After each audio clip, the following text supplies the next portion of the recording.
Bonjour à toutes, j'espère que vous allez bien. De mon côté, je me porte très bien aussi.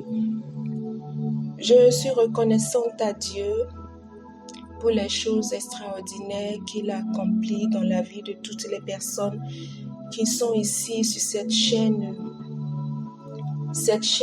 sur laquelle nous partageons la parole de l'Éternel ensemble, la parole de Dieu qui nous nourrit chaque jour, la parole de Dieu qui apporte la paix, le réconfort à notre âme, à notre esprit, qui nous permet de grandir chaque jour dans sa connaissance, dans son intelligence et dans sa lumière. Par sa lumière sur cette chaîne, nous découvrons la puissance de la parole, ce que la parole peut accomplir dans notre vie. Et déjà que nous avons cette clé, nous comprendrons les mystères de Dieu cachés dans la révélation de la parole. Et donc aujourd'hui, nous allons aborder un thème tout particulier, un thème qui va certainement nous faire du bien, parce que beaucoup de personnes en réalité vivent avec Dieu. Elles disent qu'elles vivent avec Dieu, qu'elles connaissent Dieu, qu'elles pratiquent la parole de Dieu, mais elles ne sont pas épanouies. Beaucoup de personnes prient Dieu, cherchent Dieu, mais en réalité, elles sont frustrées. Pourquoi? Parce que ces personnes n'ont pas découvert réellement ce que c'est que l'épanouissement en Dieu, ce qu'il faut faire concrètement pour être épanoui en Dieu. Pour ma part, je pense que être épanoui en Dieu n'est pas seulement je prie Dieu, je demande à Dieu une maison, le Seigneur me l'accorde, je suis épanoui. Je demande la guérison à Dieu, Dieu me l'accorde, je suis épanoui. Je demande la prospérité à Dieu, Dieu me l'accorde et je suis épanoui. Pour ma part, je pense que les choses sont plus que ça. Et avec Dieu, ce n'est pas uniquement des bénédictions matérielles. Parce que la Bible va nous dire, cherchez d'abord les réalités d'en haut. Cherchez d'abord des bénédictions d'en haut. C'est ça. Donc aujourd'hui, nous allons aborder ce thème et par la grâce de Dieu, l'Esprit du Seigneur nous conduira pas à pas à la compréhension de cette parole et par la grâce de Dieu, nous allons grandir en connaissance. Et donc, vivre dans l'épanouissement en Dieu, vivre une vie épanouie en Dieu pour moi est une quête spirituelle profonde qui peut apporter la paix intérieure. Et cela peut aussi apporter de la joie. Ça va donner en fait un sens à notre existence, à notre vie. Vivre dans l'épanouissement de Dieu, pour moi, c'est une vie continuelle de marche, de révélation de Dieu. Chercher Dieu continuellement. Et chercher Dieu continuellement n'est pas que dans la prière.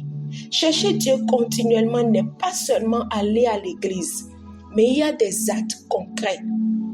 Il y a des actions concrètes qu'on peut mener, qu'on peut poser, qui vont nous permettre de découvrir Dieu.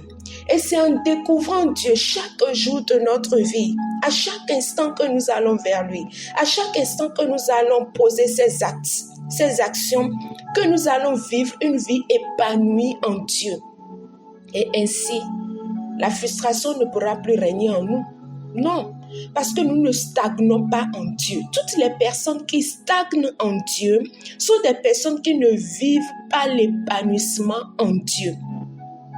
Et lorsque vous arrivez à travailler ces points dans votre vie, vous allez voir, vous ne serez pas dans la frustration, vous ne serez pas aussi dans la comparaison de ce que Dieu accomplit dans la vie des autres et ne fait pas dans votre vie.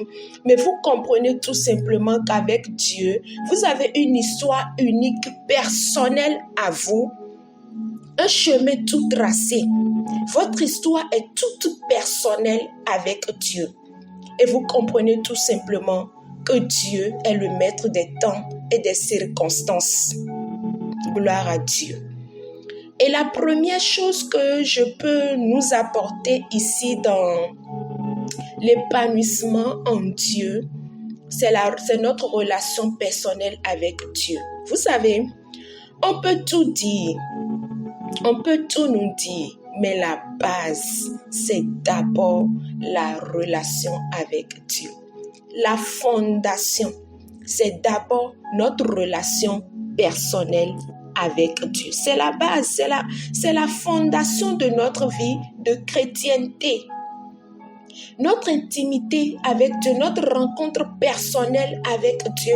Et lorsque nous lisons la Bible, nous voyons et nous comprenons que toutes les personnes, les apôtres, chacun d'entre eux a fait une rencontre personnelle avec Dieu. Chacun a son expérience personnelle. Lorsqu'on prend Paul a rencontré personnellement Dieu. Lorsqu'on parle de Jean, lorsqu'on parle de Pierre, Matthieu, Marc, Luc, chacun d'eux a fait une rencontre personnelle malgré que tous étaient des apôtres de Jésus.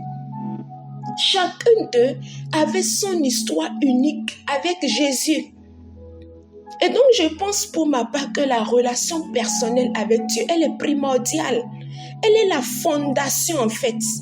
Elle est la base. Elle est le socle, le pilier sur lequel va reposer toutes les autres choses que nous allons citer tout à l'heure, que je vais citer tout à l'heure.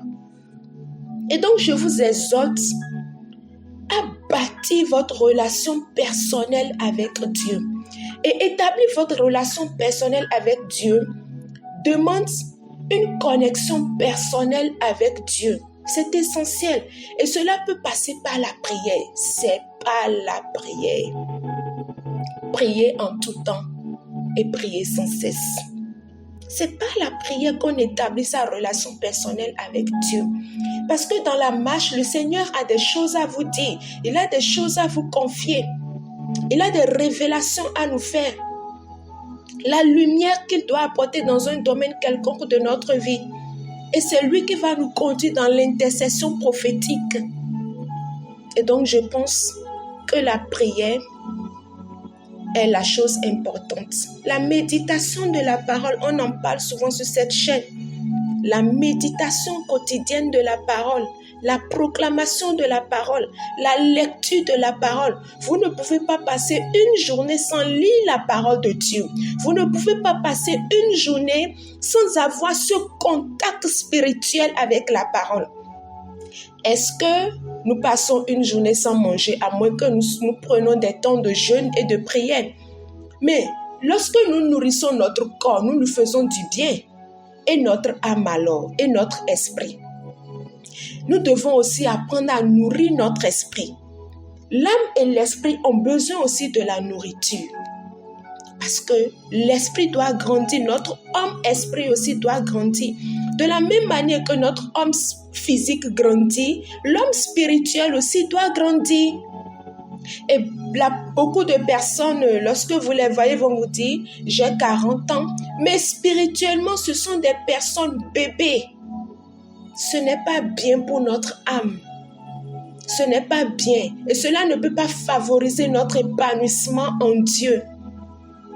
Nous avons nécessairement besoin de grandir aussi spirituellement. C'est ce qui va favoriser notre épanouissement en Dieu. Notre épanouissement en Dieu ne se limite pas aux choses matérielles, non. Les choses matérielles vont passer. La Bible dit, tout passera, mais ce qui ne passera pas, c'est la parole. Jésus l'a dit dans Matthieu. Il dit, tout passera, mais la parole ne passera pas. La parole restera. La parole va rester. Alléluia. Et donc la méditation de la parole, la lecture de la parole, ces pratiques vont nous permettre de cultiver une intimité et une compréhension plus profonde du plan divin de Dieu pour notre vie. C'est ce qui va nous permettre de découvrir quelle est notre destinée prophétique. Qu'est-ce que Dieu veut accomplir au travers de ma vie? Parce que Dieu l'a dit à Jérémie, je t'ai établi prophète des nations. Avant que tu ne sois conçu dans le sein de ta mère, je te connaissais. J'aime tellement cette phrase en fait. Toutes les fois que je dois méditer ou je dois simplement lire ce passage biblique, ça me booste, ça me redonne de l'énergie. Ça rebooste ma force intérieure que je ne suis pas née pour le hasard. Ma vie n'est pas comme la vie des autres. Je suis née pour accomplir un projet tout particulier. Je suis née pour accomplir le plan divin de Dieu, le glorieux plan de Dieu. Et donc, je dois chercher, mais quel est ce plan? Quel est ce projet que Dieu a formé sur moi? Et c'est en cherchant cela par la prière, par la méditation de la parole, que je vais être épanouie en Dieu. Mais quand je ne pratique pas ces choses, mais je vais stagner. Et quand je stagne, la frustration va régner, le doute va régner, l'inquiétude va régner, la comparaison va régner. Satan va commencer par semer en moi le trouble. Et c'est ce que beaucoup de personnes vivent aujourd'hui. Et donc, décider, nous sommes encore dans le temps favorable. Nous sommes encore dans la saison favorable. Nous sommes encore en début d'année. Vous pouvez changer les choses. Vous pouvez encore prendre de nouvelles résolutions. Vous pouvez encore décider d'un nouveau départ pour une nouvelle vie de gloire. Je pense pour ma part que c'est possible. Il suffit juste de prendre la décision. Il suffit juste d'accepter le changement dans sa vie et de faire le sacrifice qui va avec. Ma prière est que chaque personne soit épanouie. Ma prière est que les familles soient épanouies, les femmes soient épanouies. Parce qu'une femme épanouie, c'est une maison de bonheur. Une femme épanouie dans une maison, mais cette maison déborde de bénédiction. Et c'est ma prière, c'est mon intercession. Deuxième chose que je peux apporter, c'est notre engagement à participer, je vais dire, à participer à une communauté de prière. C'est très important. Vous savez, lorsque vous décidez de changer les choses, de renouveler votre intelligence, de vivre le renouvellement de l'intelligence, de faire les choses autrement, acceptez de les faire normalement et bien. Ne faites pas les choses à moitié, mais faites-les entièrement et complètement afin de laisser la place à Dieu pour agir. Nous devons nécessairement appartenir à une communauté. Nous devons nécessairement faire notre engagement de participer à une communauté. Tu dois nécessairement avoir une église locale dans laquelle tu vas et tu es nourri, ton âme est nourrie. Notre âme doit être nourrie de la parole. Nous ne pourrons pas vivre dans les quatre murs de notre maison, penser que nous vivons la vie de foi. Non, parce que la vie de l'homme, en fait, chaque jour est face à des challenges, face à des défis. Et donc, pour relever ces défis, ces challenges quotidiens, il nous faut une force intérieure, il nous faut de la foi. Et donc, pour avoir cette force, pour garder notre flamme allumée, il faut que nous soyons nourris quotidiennement. Et pour être nourris quotidiennement, il faut participer à une communauté. Il faut avoir une communauté qui nous fait grandir spirituellement. C'est très important et c'est essentiel pour notre vie. Et participer à une communauté de foi va enrichir notre vie spirituelle.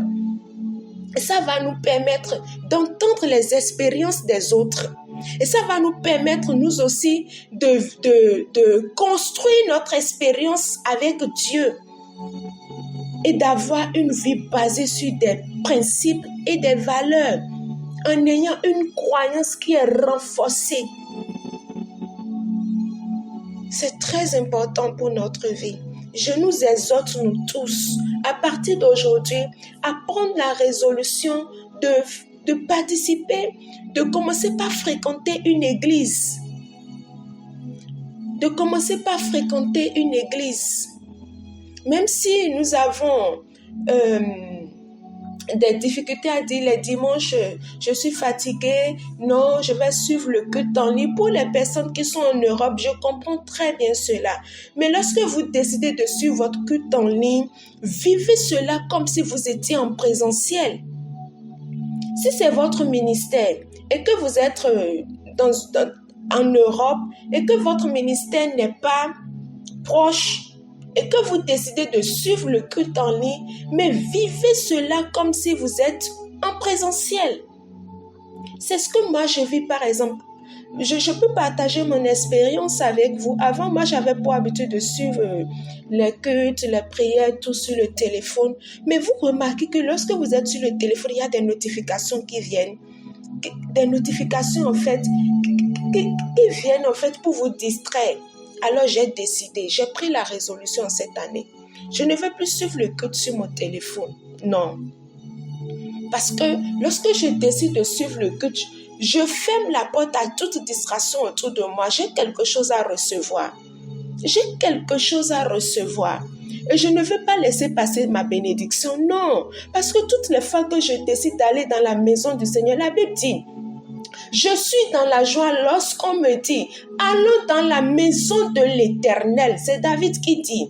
Et chaque dimanche, je décide d'aller dans la maison de l'Éternel pour vivre ma vie de foi, pour que mon âme soit nourrie de la parole de l'Éternel. Et donc, je me concentre.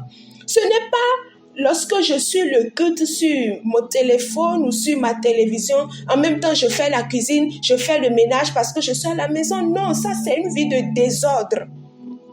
C'est une vie de désordre. Pour des personnes qui veulent bâtir des relations sérieuses et solides avec Dieu, Dieu aime ce genre de personnes.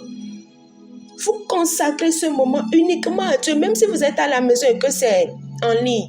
Consacrez l'instant là à Dieu. Consacrez le moment uniquement à Dieu. Concentrez-vous avec votre Bible, votre cahier. Faites les choses exactement comme si vous êtes en présentiel. Moi, je m'habille comme si j'allais au culte le dimanche. Je m'habille, je me prépare. Je me présente comme si je dois aller quelque part. Et dans mon esprit, c'est comme si je vais quelque part. Voilà, c'est ça. Et vous allez voir, vous allez vivre cela de manière extraordinaire. Et si vous avez encore une église locale proche de votre maison, une église dans laquelle est prêchée la parole de Dieu, la vérité de la parole, allez dans cette église locale aussi pour nourrir votre âme spirituellement parce que vous avez besoin de cela. La troisième chose que je peux apporter, c'est le service. Oui, le service est très important. Servir Dieu, vous savez, le service de Dieu, en fait, prolonge votre durée de vie. Le service de Dieu, il y a une bénédiction toute particulière dans le service de Dieu. Je l'ai expérimenté et je continue d'expérimenter cela chaque jour de ma vie. Le service de Dieu vous apporte les ossements à des prières que vous n'aviez même pas fait, mais qui vous ont traversé l'esprit. C'est-à-dire, vous êtes tranquille, mais il y a une intention de prière qui vous traverse l'esprit. Et vous n'avez même pas pu ouvrir votre bouche pour adresser cette prière à l'Éternel, mais depuis votre cœur, vous avez soupiré à Dieu. Votre service en Dieu va apporter les ossements à cette prière si vous servez Dieu de tout votre cœur, dans la pureté de votre cœur. Et vivre une vie épanouie en Dieu implique aussi le service, implique aussi de servir les autres. C'est très important. Servir Dieu, c'est servir les autres. Servir l'homme de Dieu auprès de qui Dieu vous a positionné. Parce que le ministère, la communauté, c'est une terre fertile. C'est une terre fertile. C'est la maison du trésor dans laquelle Dieu vous a positionné, Dieu vous a planté.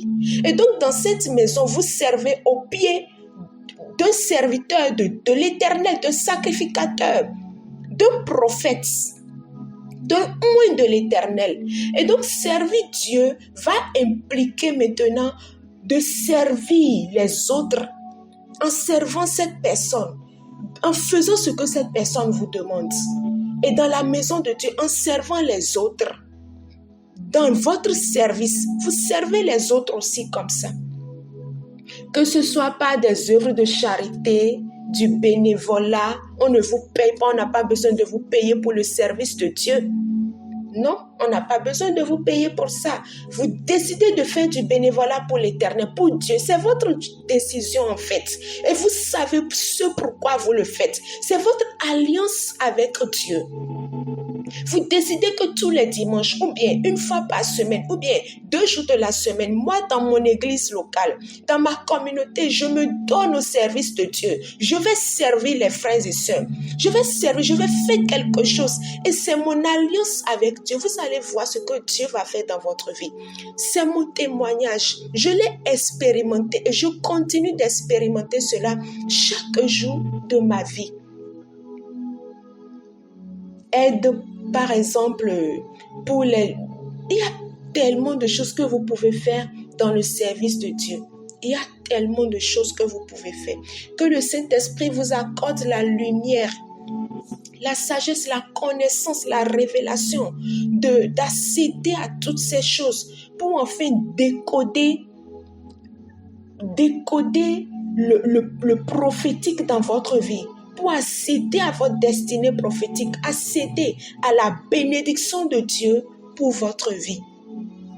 Et une chose que je peux encore dire, pratiquer des valeurs spirituelles. Intégrer des valeurs spirituelles telles que l'amour. Apprendre à vivre l'amour du prochain. La compassion pour les autres. Le pardon dans votre vie quotidienne. Contribuer à créer aussi un environnement positif autour de vous et qui va favoriser un épanouissement personnel. Vous voulez vivre l'épanouissement personnel en Dieu, vous devez vivre l'amour de Dieu. Vous devez vivre l'amour de Dieu, c'est nécessaire. Et sans l'amour de Dieu, vous ne pouvez rien faire. Vous ne pouvez même pas vous engager dans une communauté. Vous ne pouvez même pas servir dans une église. Vous ne pouvez rien faire sans l'amour de Dieu. C'est l'amour de Dieu qui va vous pousser à prier même pour des personnes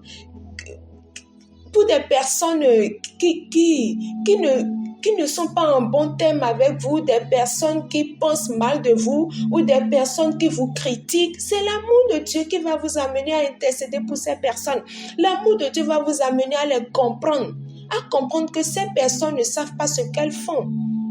L'amour de Dieu va vous accorder la révélation de qui est Dieu, la plénitude de l'amour de Dieu, c'est important. Et c'est cette plénitude d'amour de Dieu maintenant qui va vous faire virer dans la compassion pour les autres, le pardon. Il est nécessaire le pardon. Si vous voulez vivre l'épanouissement avec Dieu, vous devez apprendre à pardonner chaque jour aux personnes qui vous font du mal, aux personnes qui vous accusent, aux personnes qui vous... En fait, peu importe la difficulté que vous vivez autour de vous, les personnes qui se sont levées comme adversaires, comme ennemis pour vous abattre, c'est l'amour de Dieu qui va vous faire virer dans le sens du pardon. Et vous allez manifester le pardon envers ces personnes. L'amour de Dieu va vous transformer. Et pour moi personnellement, l'expérience que j'ai faite est que pour vivre dans la plénitude de l'amour de Dieu, il faut simplement pratiquer la parole. C'est tellement simple. Pratiquer la parole et la présence de Dieu, ces deux choses, je vous assure, lorsque vous les pratiquez, vous allez vivre dans le débordement d'amour de Dieu, peu importe ce qu'on vous fera. C'est vrai, peut-être vous allez prendre certaines résolutions pour vous protéger, je suis d'accord, mais cela ne va pas vous amener à avoir de la haine envers ces personnes, la vengeance. Non. Vous êtes en paix avec vous-même. Votre cœur est en paix. Votre cœur est en paix. La pratique de la parole et la présence de Dieu, ces deux choses vont vous amener à vivre dans la plénitude de l'amour de Dieu, dans le débordement de l'amour de Dieu. Oui. Et ça va contribuer à créer un environnement de gloire autour de vous. Vous allez vivre dans la lumière, vous allez vivre dans la joie, dans la paix. Et cela va favoriser votre épanouissement personnel. Et pour finir, le dernier point que je vais aborder ce soir, ce sera votre croissance personnelle. Et la croissance personnelle va vous amener à vivre dans la réflexion divine, dans la réflexion de Dieu en fait. Parce qu'on dit l'esprit de la sagesse, l'esprit de l'intelligence, l'esprit de la réflexion, l'esprit de la connaissance, l'esprit de science de l'éternel. Et pour croître, en fait, pour grandir personnellement, on a besoin de réfléchir. Lorsqu'on médite la parole, qu'est-ce que la parole fait? La parole féconde notre intelligence, nous apporte de la réflexion. Et votre réflexion n'est plus une réflexion charnelle, mais elle devient une réflexion spirituelle. Et lorsque vous commencez par mener des réflexions spirituelles, l'Esprit de Dieu s'introduit en vous et vous êtes possédé par l'Esprit de l'Éternel. La Bible dit que Daniel avait l'Esprit supérieur. Et lorsqu'on nous parle de Daniel qui avait l'Esprit supérieur, qu'est-ce que Dieu a donné à Daniel? La Bible dit, Dieu a donné à Daniel une intelligence sans nul autre pareil. Daniel avait la révélation et la connaissance des songes. Et donc, Daniel avait l'esprit de la réflexion de Dieu. Parce que vous ne pouvez pas avoir l'esprit d'intelligence. D'abord, si vous avez l'esprit de la sagesse de Dieu, sachez que vous avez directement l'esprit d'intelligence. C'est des esprits, c'est des esprits qui marchent avec vous. Lorsque vous pratiquez la parole, lorsque vous pratiquez la présence de Dieu, il y a l'esprit de la sagesse qui marche avec vous. C'est même pas, je ne veux pas dire marcher en fait. Vous êtes possédé, c'est ça, possédé. De la même manière que les gens dans le monde spirituel ténébreux sont possédés par des esprits mauvais. De la même manière, nous qui sommes aussi enfants de Dieu, qui marchons dans la lumière, la révélation de la parole de Dieu, nous sommes aussi possédés par des esprits de Dieu. Parce que Dieu aussi a des esprits. Je peux vous citer ces esprits. L'esprit de la sagesse. Vous êtes possédé par l'esprit de la sagesse, l'esprit de l'intelligence, l'esprit de la connaissance, l'esprit de la réflexion, l'esprit de la science de l'éternel. Et on peut avoir aussi d'autres esprits encore. Et donc, la réflexion de Dieu va commencer par travailler en vous. Et vous allez prendre le temps de réfléchir à des actions qu'il faut mener maintenant pour vivre quotidiennement l'épanouissement de Dieu, afin de ne pas stagner, pour ne pas ouvrir la porte à l'inquiétude, au doute, à toutes ces choses bizarres, ténébreuses là. Non. La réflexion de Dieu va vous habiter. Et dans votre cheminement spirituel, vous allez commencer maintenant par vivre ce qu'on appelle la révélation, la connaissance, la lumière de Dieu arrive dans votre vie. C'est crucial. Et cela va vous permettre de vous ajuster et de grandir, de croître. Et ainsi, une meilleure compréhension de vous et de la relation que vous avez avec Dieu va s'installer.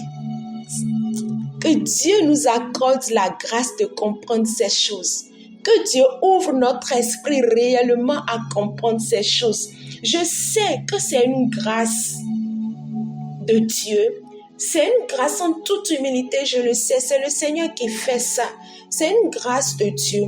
Lorsqu'on arrive à accéder à ces choses, c'est tellement extraordinaire. C'est tellement extraordinaire. Que le Seigneur nous aide, qu'il nous accorde son esprit. L'esprit de la révélation pour accéder à toutes ces connaissances. Vivre une vie épanouie en Dieu est un voyage personnel et unique que chaque personne doit vivre, doit faire. C'est une expérience personnelle et profonde que chaque personne doit faire. Et en cultivant cette relation sincère avec Dieu, en nous engageant dans notre communauté, dans notre église, en servant les autres, en pratiquant les valeurs spirituelles et en réfléchissant sur notre destinée, voilà, sur notre propre vie, comment faire les choses, comment grandir spirituellement, comment accéder à la révélation de Dieu. Tout cela va nous maintenant pousser dans la profonde satisfaction et dans l'épanouissement quotidien. Que le Seigneur nous accorde cette grâce, que le Seigneur nous aide, que le Seigneur nous soutienne, que le Seigneur allume en nous son feu et que la lumière de l'Éternel jaillisse, que Dieu se lève sur notre vie et que sa gloire apparaît afin que nous puissions accéder à toutes ces révélations. Alléluia. Que le Seigneur nous bénisse, que sa grâce demeure avec chacun de nous. Soyez abondamment bénis. Si c'est la première fois que vous entendez ces choses et que vous désirez donner votre vie à Dieu, mettez votre main sur le cœur et nous allons faire cette petite prière ensemble. Père, je te dis merci pour le privilège que tu m'accordes d'entendre ces paroles, d'entendre, Père, toutes ces choses qui ont fait du bien à mon âme.